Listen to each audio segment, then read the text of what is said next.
a tratar este tema tan importante y tan interesante que en verdad muchas veces se ignora, muchas veces se desarrolla derecho de los niños, niñas y adolescentes, pero sin tomarlos a ellos y a ellas como foco de atención en el desarrollo de los problemas que los involucran, ¿no?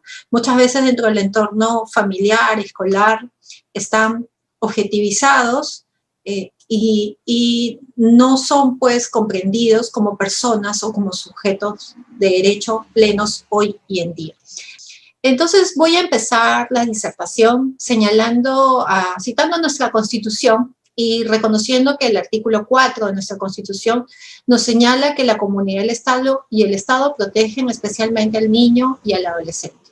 Ok, a partir de ello, y justamente como este tema está vinculado al acceso a la justicia y a que los niños, niñas y adolescentes están en condición de vulnerabilidad y por ello es que su protección se hace mucho más latente, pero también es importante tener en cuenta que esta protección no debe verse opacada por la consideración del niño, niña y adolescente y tomar en cuenta como sujeto de derechos que tiene derecho a opinar y participar. Si bien la protección es importante, también es preciso tener en cuenta que en la medida de la evolución de sus facultades vamos a tener que ir formando niños y niñas y adolescentes cada vez más autónomos, que sean capaces de tomar las propias decisiones que a ellos los involucran y saber elegir adecuadamente para dejar, digamos, en consideración que ellos tienen capacidad, ¿ok? Entonces, primero voy a desarrollar qué se entiende por acceso a la justicia. Nuestra Constitución reconoce el tema del acceso a la justicia, pero esta no debe ser vista solo en relación al acceso a los distintos mecanismos, ¿no?, que nos da el Poder Judicial, sino en general a los distintos métodos de solución de conflictos en los cuales podemos involucrar los derechos de los niños, niñas y adolescentes. El Acuerdo Nacional por la Justicia en el Perú además reconoce al acceso a la justicia como un derecho humano y una condición indispensable para la realización de todos los demás derechos humanos, como fundamental para la convivencia social y el desenvolvimiento económico del país y para mejorar las condiciones de gobernabilidad. ¿Qué quiere decir ello? Que el acceso a la justicia se convierte en un derecho, pero también en un medio para lograr otros derechos. Tú accedes a la justicia, accedes, por ejemplo, a un proceso judicial de alimentos, pero el solo acceso, se cumple el derecho a acceso a la justicia, pero todavía no logras, digamos, el derecho inmediato que tú quieres, que es el que te den una pensión de alimentos, ¿no? Entonces es un medio también para reafirmar y para reconocer y para que se efectivicen derechos fundamentales, ¿ok? Pero ¿por qué este acceso a la justicia es un derecho de todos y de todas? Y en ese sentido, todas las personas, por el hecho de ser personas, por su dignidad, deberían tener acceso en iguales condiciones a ella. Sin embargo, las barreras que se dan en torno al acceso a la justicia son variadas y muchas, ¿no? Desde la condición económica, que muchas veces existen costos que no podemos asumir para acceder, por ejemplo, al Poder Judicial o a procesos de conciliación, ¿no? Costos de barreras geográficas, ¿no? Que, por ejemplo, en el interior del país no podemos acceder de manera cercana a los juzgados porque están lejos de mi comunidad, ¿no? Barreras lingüísticas, ¿no? De comunidades quechohablantes que no pueden, pues, acceder a una justicia que es netamente en el idioma español, ¿no? Además, tienes también barreras de género, ¿no? Que se ven inmersas en los procesos de justicia. Y si a eso le ponemos, por ejemplo, discapacidad, el tema de la niñez, ¿no? Se convierte en una situación mucho más problemática. Entonces, ¿qué es lo que busca el acceso a la justicia? Es que todas y todas tengan acceso, pero no hay que olvidar que existen estas barreras que nos limitan y nos ponen una traba para efectivizar derechos que en realidad los tenemos, pero a veces por barreras geográficas, económicas, por barreras incluso de un ejercicio limitado de la ciudadanía por desconocimiento, además por la débil democracia que tenemos, instituciones en las cuales el índice de corrupción son muy elevadas, ¿no? Además de la burocracia que hay detrás de muchas instituciones públicas como el Poder Judicial, que hacen que no me animen a acceder a la justicia por la demora que los procesos me va a ocasionar, por los trámites engorrosos. Entonces existen innumerables barreras que propiamente hacen que uno no quiera, digamos, acceder a los medios, ¿no? de solución de conflictos que están encaminados en el Poder Judicial. ¿Ok? Pero además, pues, para las personas en condición de vulnerabilidad, aquellas que por su condición de edad, género, estado físico, mental, o por circunstancias sociales, económicas, étnicas, culturales, encuentran además especiales dificultades para acceder a la misma. Y además, pues, estas personas, ¿no? Necesitan de un reconocimiento y de un apoyo para que su situación de vulnerabilidad les permita acceder a una justicia plena. Por eso es que el Estado y también la sociedad civil pues establece ciertos mecanismos para que todas las personas puedan acceder a la justicia en igualdad, ¿no? Como es como defensa pública, ¿no? Que al cargo del Ministerio de Justicia y Derechos Humanos, hay asociaciones, organizaciones que también brindan asesoría legal gratuita. Entonces, todas estas son herramientas para garantizar el real acceso a la justicia de todos y de todas. Sobre todo en las personas en situación de vulnerabilidad, en las cuales existen un desconocimiento quizás de las normas, las formas como acudir a ellas, los medios, no tienen muchas veces los medios económicos para pagar a un abogado y todo ello pues repercute en el real acceso a la justicia. Muchas veces incluso se piensa que los niños por su condición de tal, hay cosas que no pueden hacer, pero hay derechos que ellos tienen, por ejemplo, garantizados. Ellos pueden, si son víctimas de violencia, denunciar sin necesidad de un adulto, ¿no? Pero son cosas que a veces se desconoce por su minoridad. ¿Ok? Entonces, una vez que nos hemos enmarcado en esto, es importante también tener en cuenta que los derechos de los niños ha ido en una evolución constante. Desde un ocultamiento a la existencia de derechos fundamentales de ellos dentro de los entornos de las familias.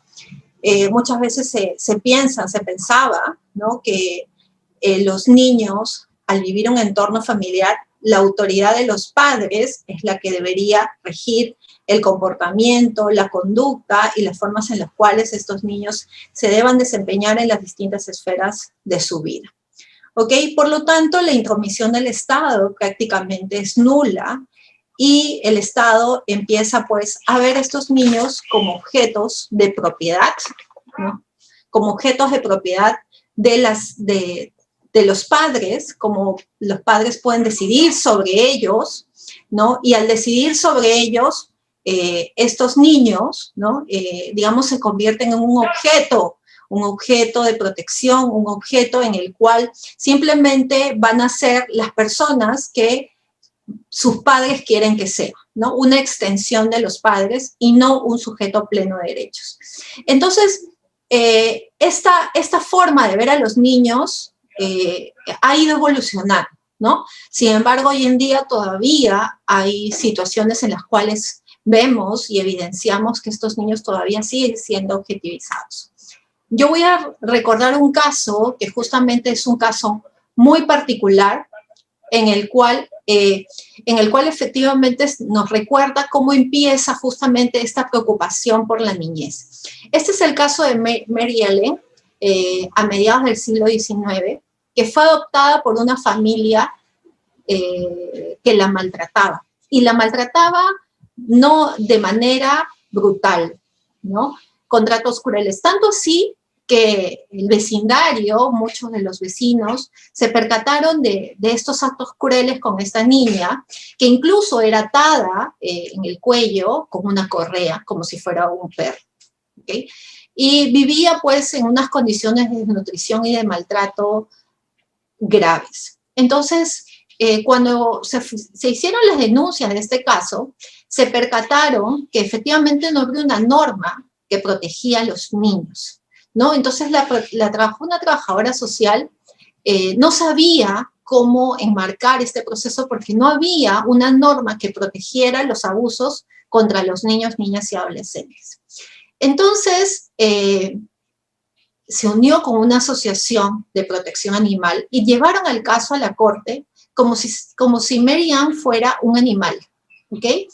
Y porque dentro de la normativa que protegía a los animales, sí existía una que protegía el maltrato animal, ¿ok? Entonces encaminaron este caso a la prevención de maltrato animal a la SAP para que juntos presentaran el caso a la corte y así pudieran salvar a esta niña de sus padres adoptivos y llevarla, digamos, segura a la protección del Estado en principio. ¿Ok? El caso de Mary Ellen es un caso muy particular porque nos demuestra cómo en algún momento de nuestra existencia existía una total desprotección de los niños. Incluso los animales se podría decir que tenían una mejor protección que en relación a los niños. El caso de Mary Ellen nos marca un hito y inicia un reconocimiento de los niños, de los derechos de los niños, niñas y adolescentes. Me pareció importante traerlo a colación el día de hoy, porque justamente a partir de ese caso y otras situaciones que se vinieron dando de evidenciar a los niños como sujeto de derechos, y en este proceso justamente se empezó ya a preocuparse de los niños digamos que estaban en una situación de abandono, en una situación de desprotección, ¿no? En niños que quizás se dedicaban a la mendicidad, ¿no? Y empezó a existir una preocupación un poco más grande de los niños conforme pasaban el tiempo, ¿no? Desde un momento en el cual los niños se convirtieron, eran personas que eran propiedad de sus padres, ¿no? Un objeto de propiedad de sus padres. Y empezaron pues a surgir cierta normativa en la cual empezó ya a preocuparse por los niños, ¿no? Desde la Declaración de Ginebra sobre los derechos del niño de 1924, pasando por la Declaración de los Niños, de la Declaración de los Derechos del Niño en 1959, hasta arribar finalmente a la Convención sobre los Derechos del Niño en 1989 y las opiniones consultivas también que existen en relación a los derechos de los niños, ¿ok? Entonces hubo una evolución en cambio mundial sobre el reconocimiento de los derechos del niño. Y es importante traer a colación el tema histórico para, digamos, entender por qué hoy en día todavía seguimos en algunas situaciones objetivizando a los niños, niñas y adolescentes. ¿Ok? Entonces pasamos pues de esta doctrina, había una doctrina que buscaba la protección de los niños. Entonces, vemos que en un principio los niños eran propiedad de sus padres, ¿no? Eran propiedad de sus padres, con lo cual podían hacer con ellos lo que quisieran. Incluso golpearlos, como veíamos el caso de Mary Ellen, porque finalmente eran el entorno familiar y eran propiedad de sus padres. Después, ¿no? Avanzamos a la doctrina de la protección irregular. Me empiezo a preocupar ya en proteger a los niños, pero a ciertos grupos de niños, ¿no? Estos grupos de niños en los cuales están en una situación de mayor vulnerabilidad, o sea, los niños que no están dentro del entorno de un hogar, sino niños que están en la calle, niños que se dedican a la mendicidad, niños que infractores, ¿no? Niños que, digamos, ejercen el trabajo infantil, ¿no? Pero sin embargo ahí sigo todavía objetivizando al niño y tratándolo como niños y adolescentes objeto de derecho. ¿Qué pasa? Hay una reforma importante en el transcurrir del tiempo que nos lleva a ver la protección de la infancia desde otro enfoque. Y nos enfocamos y aterrizamos en esta doctrina de la protección integral, ¿no? Seguimos pues ya protegiendo a nuestros niños, pero no solamente protegiéndolos porque pobrecitos hay que protegerlos a los que están en situación de vulnerabilidad con mayor profundidad dentro del grupo, en los que, digamos, están en situaciones mucho más graves, sino voy a proteger a todos los niños por igual. ¿ok? Y para eso se reconoce a estos niños, niñas y adolescentes como sujetos de derechos plenos, ¿no? Y la Convención sobre los Derechos del Niño nos marca un hito importante en 1989, justamente enmarcado en esta doctrina de la protección integral, que nos reconoce principios también que ya se habían encaminado como el interés superior del niño, pero que cobran mayor relevancia justamente en la Convención sobre los Derechos del Niño. Entonces, se reconoce niño y adolescente como sujeto de derecho, pero también desde el punto de vista sociológico hay que ver que los niños, ¿no?, se convierten en actores sociales en los mundos sociales en los que ellos participan, ¿no? Niños van a ser los actores, los protagonistas de sus vidas. Y la protección, además, pues, es importante para materializar que los niños deben ser protegidos. Pero esta doctrina de la protección integral va encaminado con la mano con niños sujetos de derechos. ¿Y qué quiero decir con niños sujetos de derechos? Que si bien los voy a proteger, también estos niños son personas. Y como son personas, ejercen sus derechos, deben ejercer sus derechos de manera, digamos, en función de la evolución de sus facultades, en función de su autonomía progresiva, ¿no? Y eso hay que tenerlo en cuenta en todas las decisiones que a ellos los involucran. Entonces vemos, pues, si aterrizamos al concepto de qué es ser niño o qué es ser niña. Ser niño no es ser menos adulto, ¿no? La niñez no es una etapa de preparación para la vida adulta. La infancia y la adolescencia son formas de ser persona y tienen igual valor que cualquier otra etapa de la vida. La infancia es concebida como una época de desarrollo efectivo y progresivo de la autonomía personal, social y jurídica. Los niños, repito, son protagonistas de su vida. Pero claro, sin dejarlos en este estado de desprotección, ya que su autonomía irá variando de acuerdo a la etapa evolutiva en la que se encuentren. Y desde el punto de vista también, reiterando de la sociología, partimos pues de considerar al niño como una propiedad, ¿no? Como la propiedad de alguien, la propiedad de los padres, la propiedad del Estado, ¿no? Pero también vamos evolucionando a esta protección. Y en esta protección, justamente, una de las frases que siempre escuchamos es que los niños son el futuro del país, ¿no? Y como son el futuro del país, hay que proteger a estos niños. No obstante, los niños son el presente, son el hoy, no son el futuro, son ya hoy personas, ¿no? Los niños son personas hoy, no mañana, ¿ok? Y como tal, hay que preocuparnos porque sus derechos sean ejercidos, por escucharlos, porque participen en las decisiones que involucren, por tratarlos como persona hoy y no esperar a que cumplan 18 años para recién empezar a verlos como seres humanos, ¿ok? Entonces, hay esta justa evolución y en terminar con la participación de los niños en las decisiones que los involucren. Entonces, no solo quedarnos en protegerlos, sino en permitirles que participen activamente en las decisiones que a ellos les involucran, en el hogar, en la escuela, en los procesos judiciales en los cuales ellos se ven inmersos. Entonces, aterrizamos pues a las normas sobre niñez a nivel internacional y la convención nos trae, como les he dicho, el documento principal, la Convención sobre los Derechos del Niño, ¿no?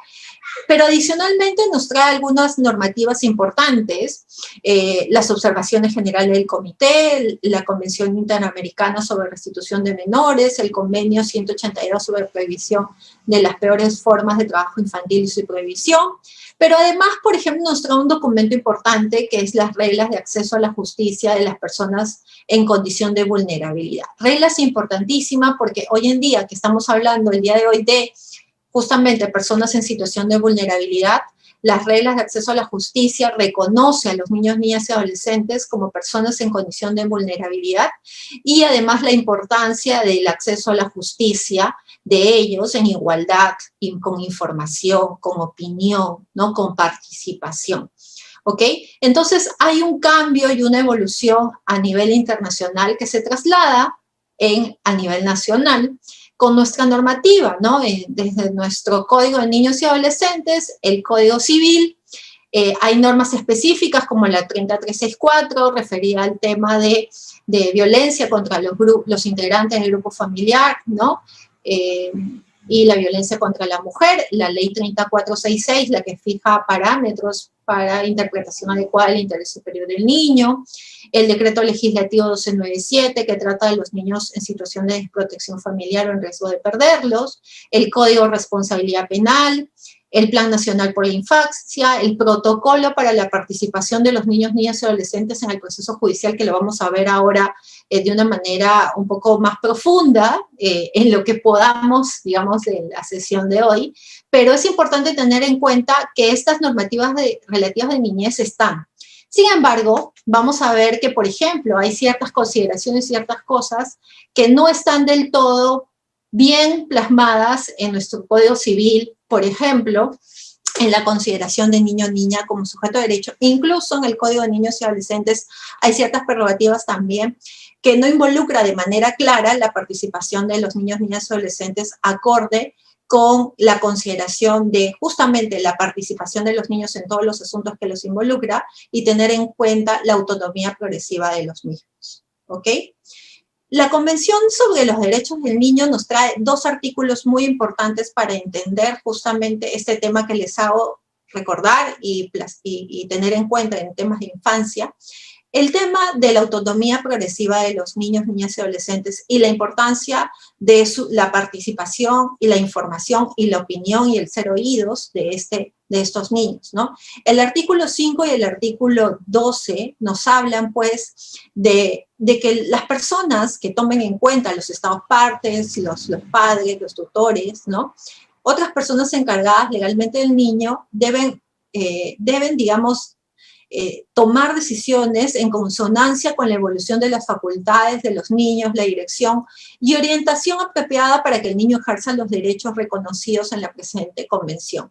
¿Ok? No se habla, pues, para que los padres ejerzan en representación de los niños, sino se habla para que los niños ejerzan sus derechos, ¿no? En consonancia a la evolución de sus facultades. Además, el artículo 12 nos dice garantizar al niño que esté en condiciones de formarse un juicio propio, el derecho a expresar su opinión libremente en todos los asuntos que le afecten, teniéndose en cuenta las opiniones del niño en función de la edad y la madurez. ¿Ok? Todo esto nos lleva a un concepto que es la autonomía progresiva de los niños, niñas y adolescentes. Yo les decía, y justamente cuando hablábamos hace dos diapositivas, que el Código Civil nos trae algunas consideraciones que no son acordes, ¿no?, a la consideración de niño o niña como sujeto de derecho. El artículo 43 del Código Civil nos habla que los niños son absolutamente incapaces, ¿ok?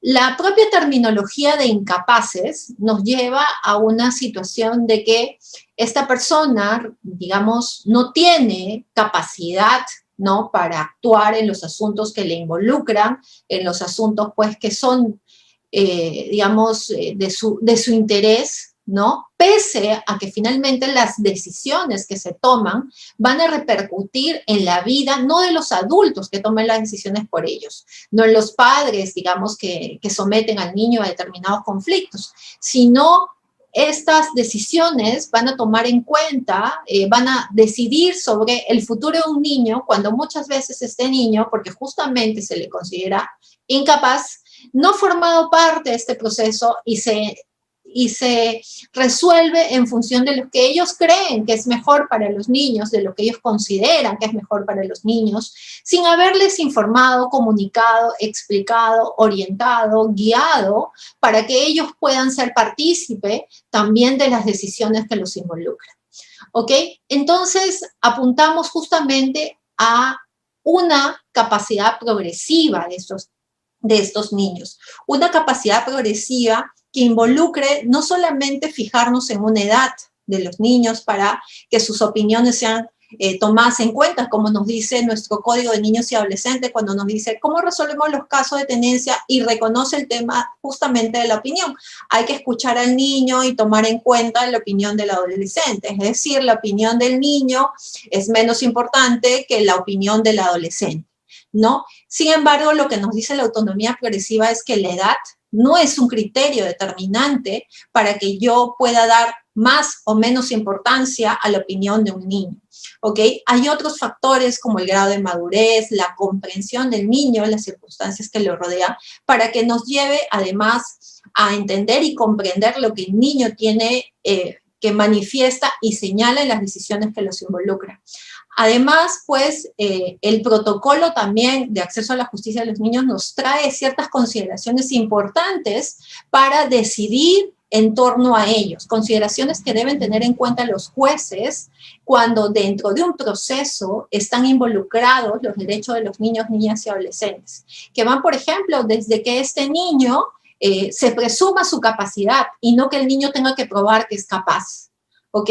Y además de encontrar herramientas y formas para recoger la opinión del niño, ¿no? No solamente, pues, a través de la expresión oral, sino también a través de otro tipo de manifestaciones, como el dibujo, como, por ejemplo, cuando son niños con discapacidad que se encuentran y que no pueden, pues, digamos, tienen dificultades para hablar o para escuchar, ¿no? Se encuentren y se den los ajustes razonables para que su opinión realmente sea tomada en cuenta, sea escuchada. Y además no solo es escuchar la opinión, sino explicarles a los niños, informarles para que sus decisiones sean realmente tomadas, ¿no? Expresadas, pero de manera informada, ¿no? Y muchas veces nosotros tomamos en cuenta y pensamos que los niños son objetos, meros receptores, y que finalmente ellos tienen que acatar y cumplir lo que el padre dice, lo que la profesora dice, lo que el Estado dice, ¿no? Y tu opinión no importa. ¿Ok? Tu información, lo que quieres tampoco interesa, ¿no? En pandemia, una de las poblaciones más olvidadas fueron los niños, niñas y adolescentes, en los cuales simplemente se les encerró, simplemente se les prohibieron las escuelas, simplemente se les dijo que su libertad de tránsito estaba prohibida, ¿no? Y todo eso acarreó, pues, una serie de dificultades en justamente que estos niños, niñas y adolescentes pudieran comprender primero lo que estaba pasando, saber por qué sus padres estaban tomando las decisiones de no exponerlos al riesgo, pero no objetivizarlos, ¿no? Y hablarles en un lenguaje también comprensible, acorde también a su grado de madurez, ¿no? Entonces, una de las cosas que debemos tener en cuenta al analizar un caso en el cual existan estos niños dentro del proceso es justamente niño, niña, adolescente como sujeto de derechos, ¿no? El derecho a ser oído, a su opinión, a su participación. Además, el tercer pleno casatorio nos habla y nos expresa con énfasis la función tuitiva del juez en estos procesos, ¿no? En general, los procesos de familia, pero con mucho más ahínco cuando se ve involucrado un niño, justamente por esta situación de la vulnerabilidad en la que se encuentra y que muchas veces sus derechos no son ejercidos a plenitud. Incluso nos habla de flexibilizar ciertos principios procesales en aras de llegar a soluciones más justas, ¿no? Y más acorde a garantizar los derechos de ellos.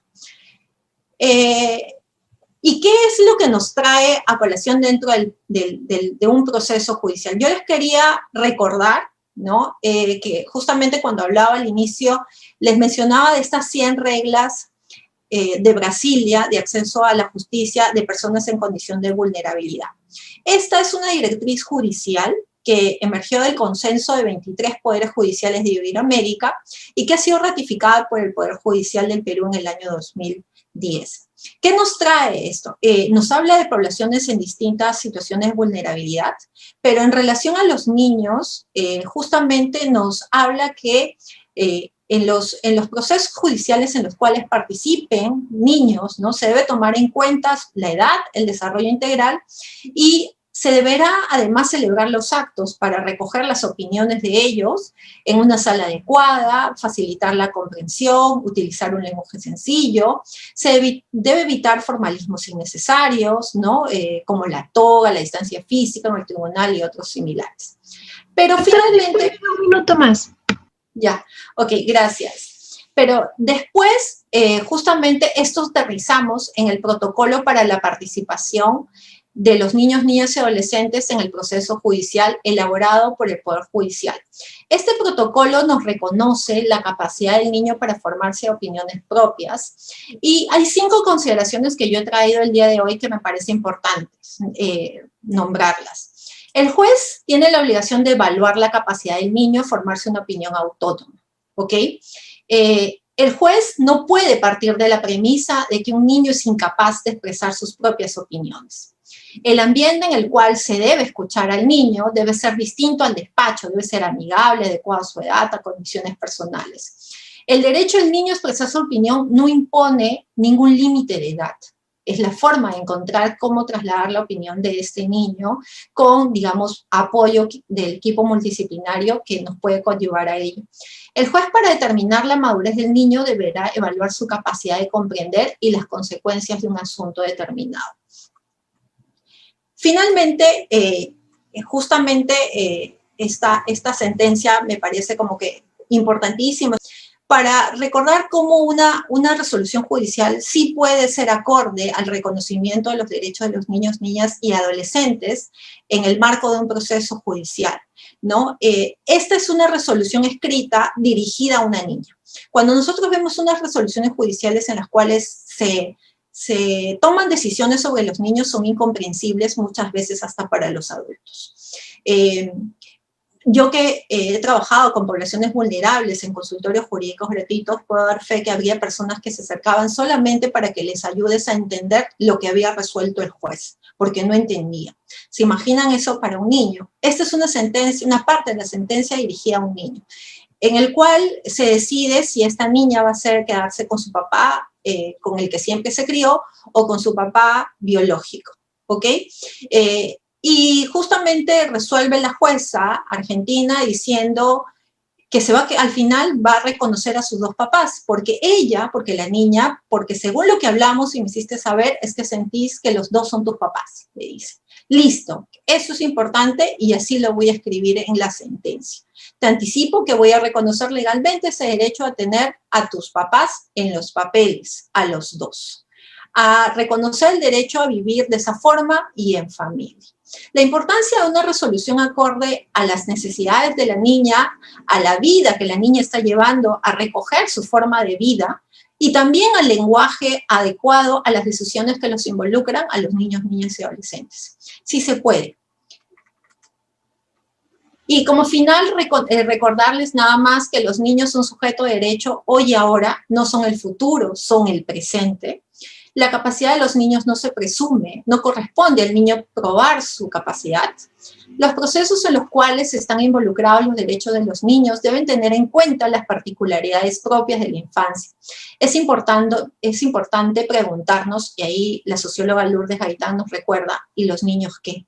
Cuando vamos a tomar una política, una decisión que involucre a los niños, nos preguntamos, ¿y los niños qué? Y no solamente verlo desde una visión adultocéntrica, sino empezar a preguntarnos, ¿y los niños qué? ¿Qué piensan? ¿Qué dicen? ¿Qué creen? Es importante dotar además de contenido al interés superior del niño. No nos olvidemos además de la importancia de la función tuitiva de los jueces y juezas en este tipo de casos y de la importancia de resolver sus casos que involucren a los niños tomando en cuenta su interés superior, su opinión, el acceso a la información en los asuntos que los involucren para una opinión informada y además la autonomía progresiva. Muchas gracias.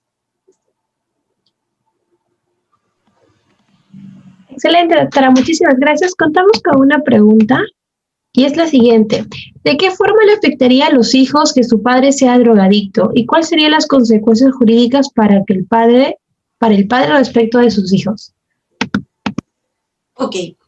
Dentro del Código de Niños y Adolescentes se establece una serie de consideraciones en cuanto, digamos, los deberes y los derechos que involucran la patria potestad, ¿ok? Dentro de ellos está, por ejemplo, el darles buenos ejemplos, ¿no? Justamente con ello podría argumentarse que esta persona no está incurriendo darle buenos ejemplos y podría servir de instrumento, digamos, dependiendo de las consecuencias que también ello involucra, la drogadicción, a estos niños Uno, digamos, quitarle la tenencia a los niños y dársela solo a la madre, y de ser el caso, también inclusive afectar la patria potestad, ¿no? Entonces, son consideraciones que sí entran a tallar en el desarrollo de los niños y en las decisiones que ellos, digamos, que involucran, pero finalmente en estos procesos son todos los elementos que se tienen que tomar en cuenta, ¿no?